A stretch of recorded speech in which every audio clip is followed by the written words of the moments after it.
The BJP politicians who have come together wanting to, of course, credit the Modi government, the BJP, of ensuring that the country was safe, curating the Operation Sindoor and attacking the enemy country with such precision, hailing the governance and leadership of Prime Minister Modi, saying that the BJP now trying to use this conflict between India and Pakistan as part of their 10-day yatra, moving across states in the country. They will be launching this 11-day Tiranga Yatra. That's what it's called. This marks the first time that the BJP is holding the Tiranga Yatra in the aftermath of the military operation. Tiranga Yatra playbook, as we know, is hardly new. From Har Ghar Tiranga to Ekta Yatras, the BJP has often woven the national flag and its political messaging. And this is not new, it was expected.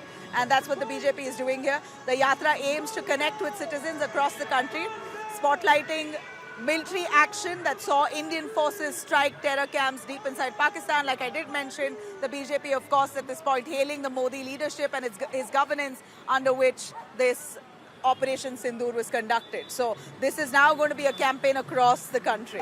Operation Sindoor hailed as a strategic, symbolic victory. BJP is, of course, looking to channel this sentiment on the streets and wrapped in saffron and draped in the tricolour. You remember there are multiple states that are also going to elections. This certainly comes in time. The BJP, of course, not holding back, claiming credit of what happened.